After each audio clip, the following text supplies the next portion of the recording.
The Hobbit, There and Back Again by JRR Tolkien.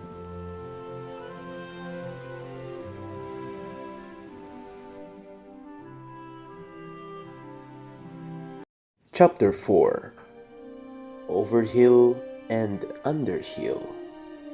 There were many paths that led up into those mountains, and many passes over them. But most of the paths were cheats and deceptions, and led nowhere or to bad ends. And most of the passes were infested by evil things and dreadful dangers. The dwarves and the hobbit, helped by the wise advice of Elrond and the knowledge and memory of Gandalf, took the right road to the right pass. Long days after they had climbed out of the valley and left the last homely house miles behind, they were still going up and up and up. It was a hard path and a dangerous path, a crooked way and a lonely and a long.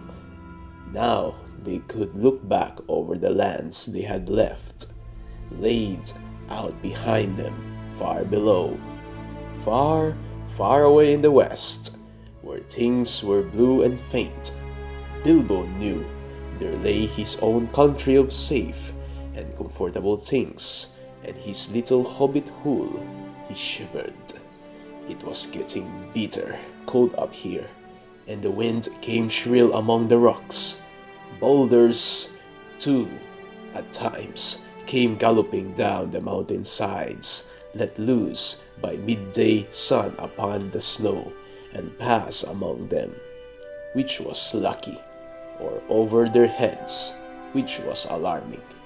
The nights were comfortless and chill, and they did not dare to sing or talk too loud, for the echoes were uncanny, and the silence seemed to dislike being broken, except by the noise of water, and the wail of wind, and the crack of stone. "The summer is getting on down below," thought Bilbo, "and haymaking is going on in picnics. They will be harvesting and blackberrying before we even begin to go down the other side at this rate." And the others were thinking equally glooming thoughts, all thought when they had said goodbye to Elrond and the high hope of a midsummer morning. They had spoken gaily of the passage of the mountains and of riding swift across the lands beyond.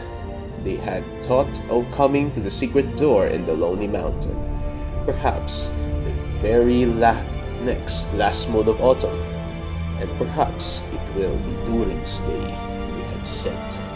Only Gandalf had shaken his head and said nothing. Dwarves had not passed that way for many years. Gandalf had, and he knew how evil and danger had grown and thriven in the wild. Since the dragons had driven men from the lands, and the goblins had spread in secret after the battle of the mines of Moria. Even the good plans of wise wizards like Gandalf and of good friends like Elrond go astray sometimes when you are off on dangerous adventures over the edge of the wild, and Gandalf was a wise enough wizard to know it. He knew that something unexpected might happen, and he hardly dared to hope that they would pass without fearful adventure over those great tall mountains with lonely peaks and valleys where no king ruled. They did not. All was well, until one day they met a thunderstorm. More than a thunderstorm, a thunder battle. You know how terrific a really big thunderstorm can be down in the land, in the river valley, especially at times when two great thunderstorms meet and clash. More terrible still are thunder and lightning in the mountains at night, when storms come up from east and west and make war.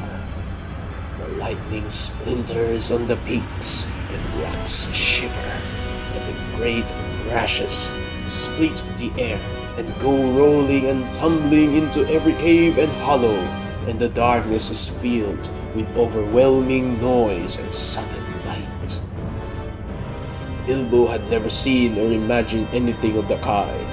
They were high up in a narrow place, with a dreadful fall into a deep valley at one side of them. There they were sheltering under a hanging rock for the night, and he lay beneath a blanket and shook from head to toe. When he peeped out in the lightning flashes, he saw that across the valley the stone giants were out,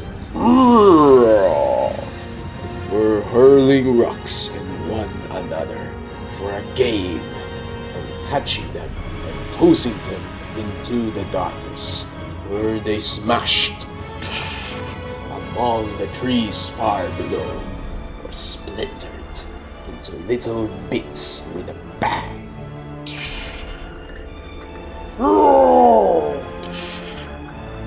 Then there came a wind and a rain, and the wind whipped the rain and the hail about in every direction, so that an overhanging rock was no protection at all. Soon they were getting drenched, and their ponies were standing with their heads down and their tails between their legs, and some of them were whinnying with fright. They could hear the giants guffawing and shouting all over the mountain sides. "This won't do at all," said Thorin. "If we don't get blown off, or drowned, or struck by lightning, we shall be picked up by some giant and kicked sky high for a football." "Well, if you know of anywhere better, take us there," said Gandalf, who was feeling very grumpy and was far from happy about the giants himself.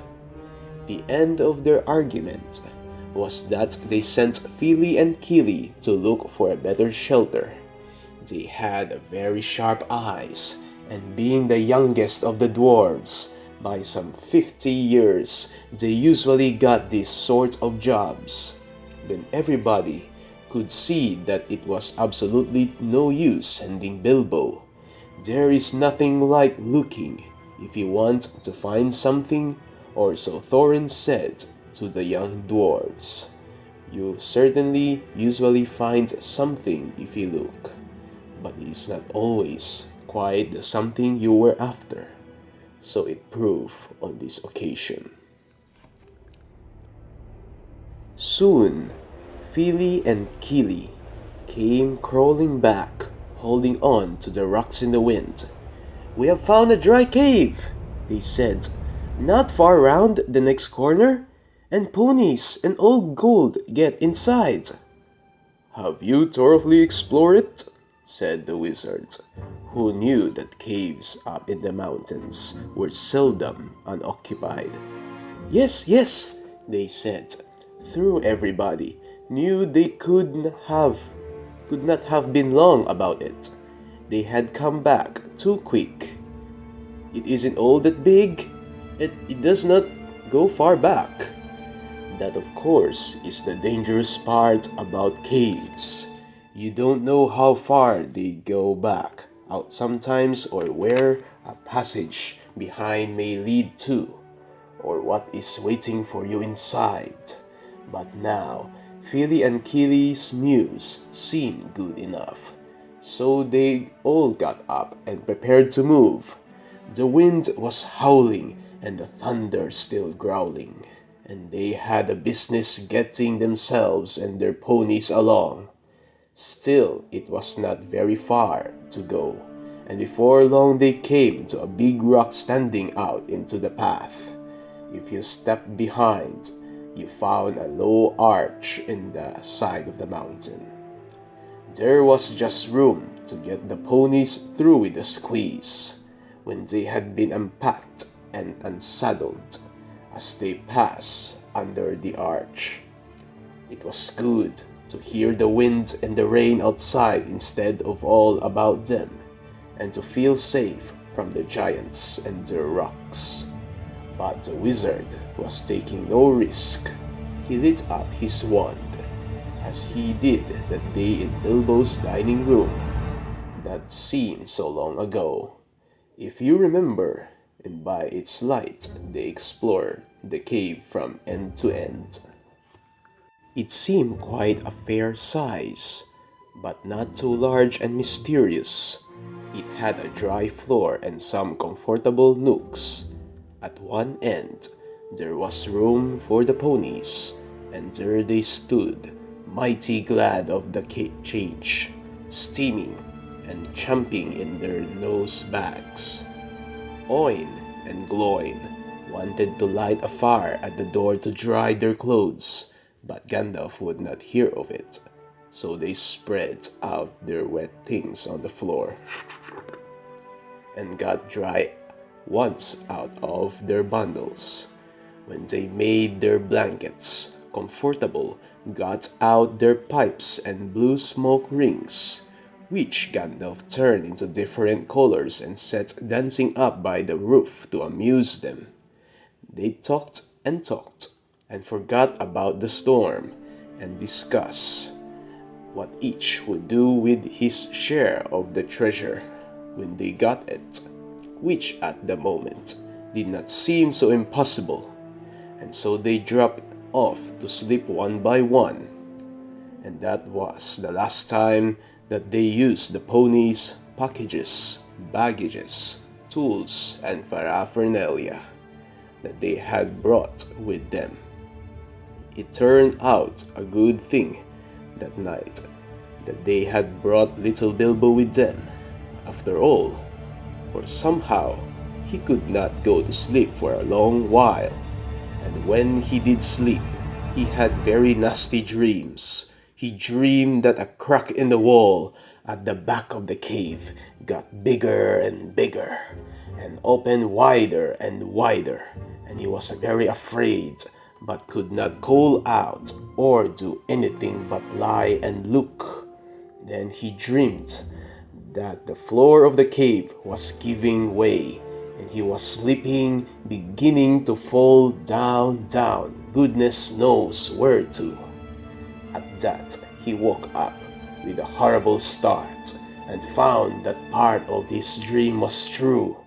A crack had opened at the back of the cave and was already a wide passage.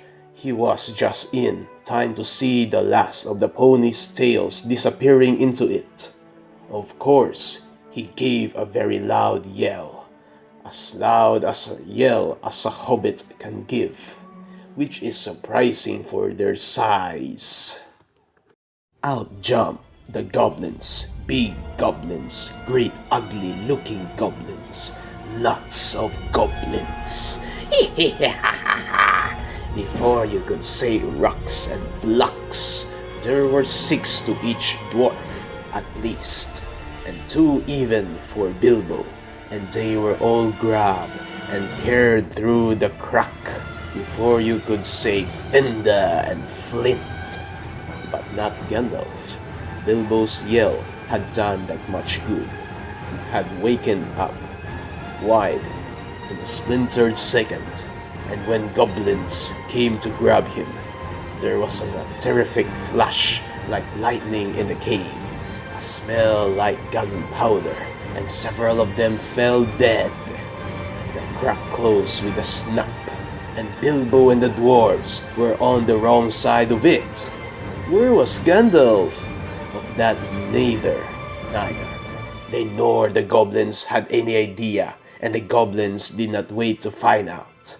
They seized Bilbo and the dwarves and hurried them along. It was deep, dark, such as only goblins that have taken to living in the heart of the mountains can see through. The passages there were cross and tangled in all directions, but the goblins knew their way as well as you do the nearest post office, and the way went down and down. It was most horribly stuffy, The goblins were very rough and pinched unmercifully, and chuckled and laughed in their horrible stony voices. Oh, come on, filthy dwarves! And Bilbo was more unhappy even then or that when the troll had picked him up by his toes. He wished again and again for his nice bright hobbit hole, not for the last time. Now there came a glimmer of a red light before them. The goblins began to sing or croak, keeping time with the flap of their flat feet on the stone and shaking their prisoners as well.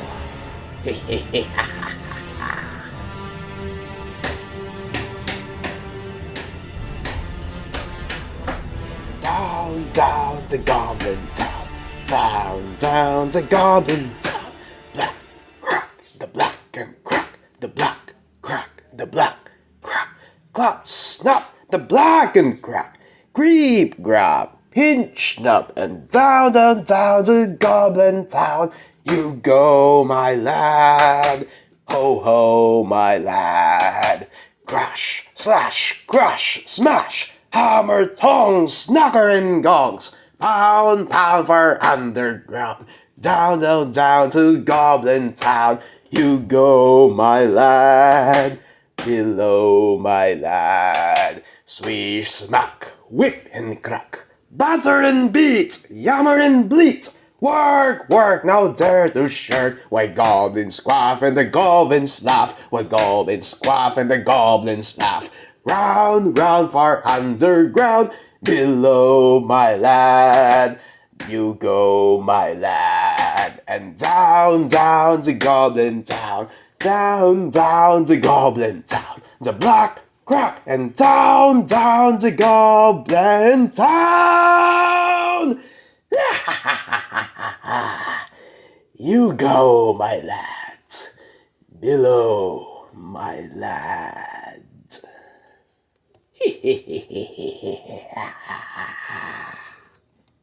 It sounded truly terrifying.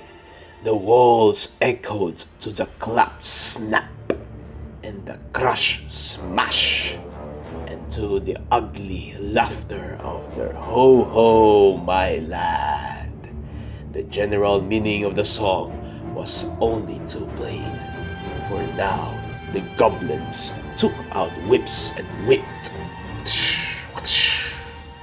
them with a swish smack and set them running as fast as they could in front of them. And more than one of the dwarves were already yammering and bleating like anything when they stumbled into a big cavern. It was lit by a great red fire in the middle and by torches along the walls. It was full of goblins. They all laughed and stamped and clapped their hands when the dwarves, with poor little Bilbo at the back and nearest to the whips, came running in, while the goblin drivers whooped and cracked their whips behind. The ponies were already there, huddled in a corner, and there were all the baggages and packages lying broken open and being rummaged by goblins and smelt by goblins and fingered by goblins and quarreled over by goblins. I am afraid that was the last they ever saw of those excellent little ponies, including a jolly, sturdy, little white fellow that Elrond had lent to Gandalf, since his horse was not suitable for the mountain paths. For goblins eat horses and ponies and donkeys and other much more dreadful things, and they are always hungry. Just now, however, the prisoners were thinking only of themselves. The goblins chained their hands behind their backs and linked them all together in a line, and dragged them to the far end of the cavern, with little Bilbo tugging at the end of the rope. There in the shadows, on a large flat stone, sat a tremendous goblin with a huge head, and armed goblins were standing round him, carrying the axes and the bent swords that they use. Now, goblins are cruel, wicked, and bad-hearted. They make no beautiful things, but they make many clever ones. They can tunnel and mine as well as any but the most skilled dwarves. When they take the trouble, thought they are usually untidy and dirty. Hammers, axes, swords, daggers, pickaxes, tongs, and also instruments of torture. They make very well, or get other people to make to their design, prisoners and slaves that have to work till they die, for want of air and light. It is not unlikely that they invented some of the machines that have since troubled the world, especially the ingenious devices for killing large numbers of people at once, for wheels and engines and explosions always delighted them, and also not working with their own hands more than they could help. But in those days and those wild parts, they had not advanced, as it is called, so far. They did not hate dwarves especially, no more than they hated everybody and everything, and particularly the orderly and prosperous. In some parts, wicked dwarves had even made alliances with them, but they had a special grudge against Thorin's people because of the war which you have heard mentioned, but which does not come into this tale. And anyway, goblins don't care who they catch as long as it is done smart and secret, and the prisoners are not able to defend themselves. "Who are these miserable persons?" said the great goblin. "Dwarves, at this," said one of the drivers, pulling at Bilbo's chain so that he fell forward onto his knees. "We found them sheltering in our front porch." "What do you mean by it?" said the great goblin, turning to Thorin. "Up to no good, I warrant. Spying on the private business of my people, I guess. Thieves! I should not be surprised to learn. Murderers and friends of elves. Not unlikely. Come, what have you got to say?" "Thorin, the dwarf, at your service," he replied. It was merely a polite nothing. "Of the things which you suspect, and imagine we have no idea at all. We sheltered from a storm. It once seemed a convenient cave and unused. Nothing was further from our thoughts than inconveniencing goblins in any way whatever. That was true enough." Said the great goblin.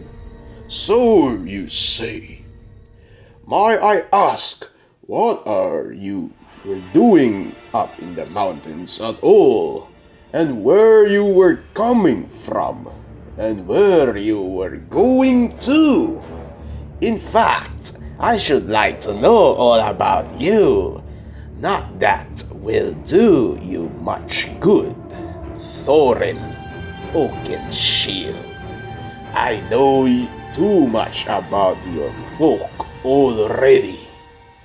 But let's have the truth, or I will prepare something particularly uncomfortable for you." We were on a journey to visit our relatives, our nephews and nieces, and first, second, and third cousins, and the other descendants of our grandfathers who live on the east side of these truly hospitable mountains," said Thorin, not quite knowing what to say all at once in a moment, when obviously the exact truth would not do at all. "He's a liar, or truly tremendous one," said one of the drivers.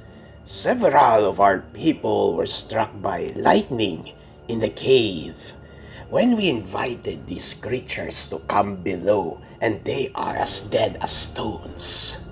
Also, he has not explained this."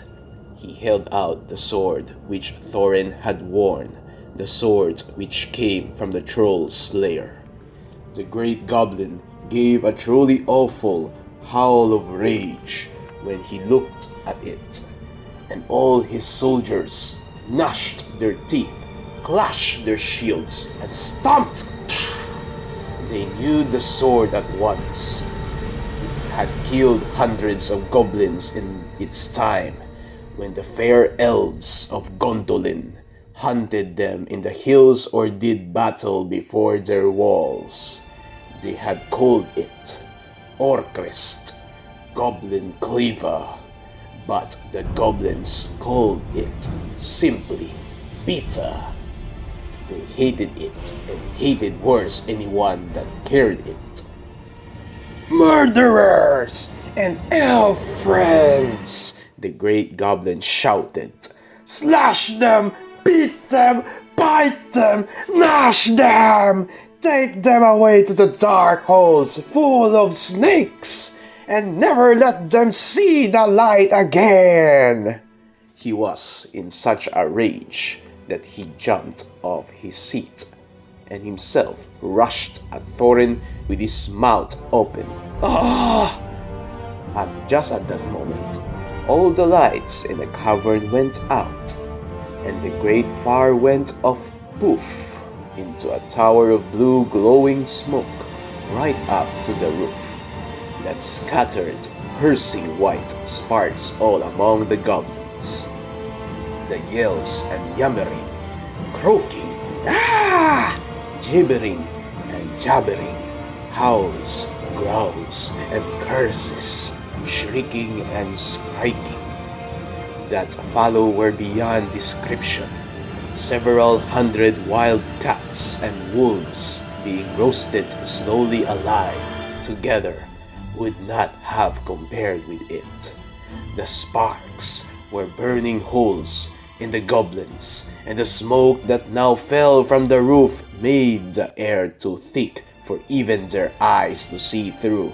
Soon they were falling over one another and rolling in heaps on the floor, beating and kicking and fighting as if they had all gone mad. Suddenly, a sword flashed in its own light. Bilbo saw it go right through the great goblin as he stood dumbfounded in the middle of his rage. He fell dead, and the goblin soldiers fled before the sword, shrieking into the darkness. The sword went back into its sheath. "Follow me quick," said a voice, fierce and quiet. And before Bilbo understood what had happened, he was trotting along again, as fast as he could, trot at the end of the line, down more dark passages, with the yells of the goblin hole growing fainter behind him. A pale light was leading them on. "Quicker, quicker," said the voice. "The torches will soon be relit." "Half a minute," said Dori, who was at the back next to Bilbo, and a decent fellow. He made the hobbit scramble on his shoulders as best he could with his tied hands, and then off they all went at a run, with a clink clink of chains, and many a stumble, since they had no hands to steady themselves with. Not for a long while did they stop, and by that time they must have been right down in in the very mountain's heart. Then Gandalf lit up his wand. Of course, it was Gandalf. But just then, they were too busy to ask how he got there. He took out his sword again and again. It flashed in the dark by itself. It burned with a rage that made it gleam if goblins were about. Now it was as bright as blue flame for delight in the killing of the great lord of the cave. It made no trouble whatever of cutting through the goblin chains and setting all the prisoners free as quickly as possible. This sword's name was Glamdring, the foe hammer. If you remember, the goblins just called it Beater and hated it worse than Biter, if possible. Orcrist, too, had been saved, for Gandalf had brought it along as well, snatching it from one of the terrified guards. Gandalf thought of most things and thought he could not do everything. He could do a great deal for friends in a tight corner. "Are we all here?" said he, handing his sword back to Thorin with a bow. "Let me see. 1, that's Thorin. 2, 3, 4, 5, 6, 7, 8, 9, 10, 11. Where are Philly and Killy? Here they are. 12, 13, and here's Mr. Baggins, 14. Well, it might have been worse, and then again it might be a good deal better. No ponies, and no food, and no knowing quite where we are. And hordes of angry goblins just behind. On we go!" On they went. Gandalf was quite right. They began to hear goblin noises. Yeah! And horrible cries far behind in the passages they had come through that sent them on faster than ever, and as poor Bilbo could not possibly go half as fast, for dwarves can roll along at a tremendous pace. I can tell you, when they had to, they took it turn to carry him on their backs. Still, goblins go faster than dwarves, and these goblins knew the way better. They had made the paths themselves, and were madly angry, so that do what they could the dwarves heard the cries and howls getting closer and closer. Soon they could hear even the flap of the goblin feet. Many feet, which seemed only just round the last corner. The blink of red torches would be seen behind them in the tunnel. They were following, and they were getting deadly tired. "Why? Oh, why did I ever leave my Hobbit hole?" said poor Mr. Baggins, bumping up and down on Bomber's back.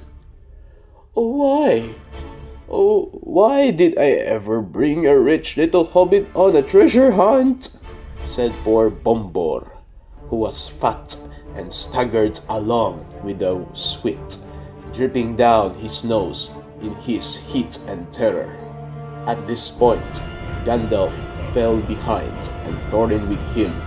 They turned a sharp corner. "About turn!" he shouted. "Draw your sword, Thorin." There was nothing else to be done. The goblins did not like it. They came scurrying round the corner in full cry, and found a goblin cleaver and foe hammer shining cold and bright right in their astonished eyes. The ones in front dropped their torches and gave one yell before they were killed. The ones behind yelled still more and leaped back, knocking over those that were running after them. "Beater! And Beater!" they shrieked. And soon they were all in confusion, and most of them were hustling back the way they had come. It was quite a long while before any of them dared to turn that corner. By that time, the dwarves had gone on again, a long, long way on into the dark tunnels of the goblins' realm. When the goblins discovered that, they put out their torches and they slipped on soft shoes and they chose out their very quickest runners with the sharpest ears and eyes. These ran forward as swift as weasels in the dark and with hardly any more noise than bats.